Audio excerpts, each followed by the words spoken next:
Bonjour à tous, c'est la grosse actualité du jour, la révélation ce jeudi lors du journal de 20h de TF1 de la liste des 23 de Didier Deschamps pour l'Euro. L'équipe évoque ce matin la force tranquille du sélectionneur tricolore, plus embarrassé par le champ des possibles que par une pénurie de talent. Le quotidien affirme par ailleurs que l'un des choix forts de cette liste sera l'absence d'Hatem Ben Arfa.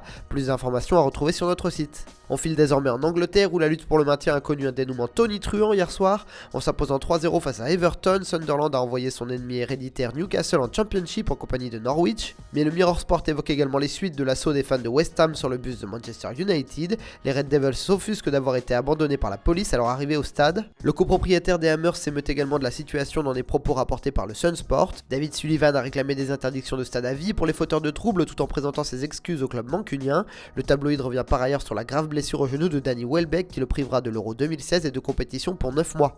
Direction l'Espagne où Sport croit tenir la première recrue du Barça en vue de la saison prochaine. Il s'agit de Denis Suarez pour lesquels les Blaugrana feraient jouer leur clause de rachat. Cédé l'été dernier à Villarreal pour 4 millions d'euros, le milieu de terrain reviendrait au Bercail contre 3 250 000 euros et s'apprêterait à signer un bail de 4 ans. Une belle opération tant financière que sportive. Prenons la route de l'Italie à présent, Tuttosport avance les plans de la Juventus à court terme. La priorité est donnée au Romain Miralem Pjanic ainsi qu'au Valencian André Gomes.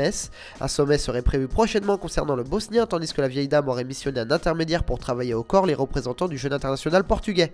Enfin, on se quitte à la Lazio qui pourrait avoir fait une avancée significative concernant la signature de l'entraîneur argentin Jorge Sampaoli. Alors que l'OM et l'Independiente étaient notamment sur les rangs, l'ancien sélectionneur du Chili aurait rencontré le président Laziale Claudio Lotito dernièrement selon le Corriere et serait le favori pour s'asseoir sur le banc des Biancocelesti. Voilà, c'est tout pour aujourd'hui, bonne journée à tous sur Foot Mercato et rendez-vous dès demain pour retrouver le meilleur de la presse mondiale.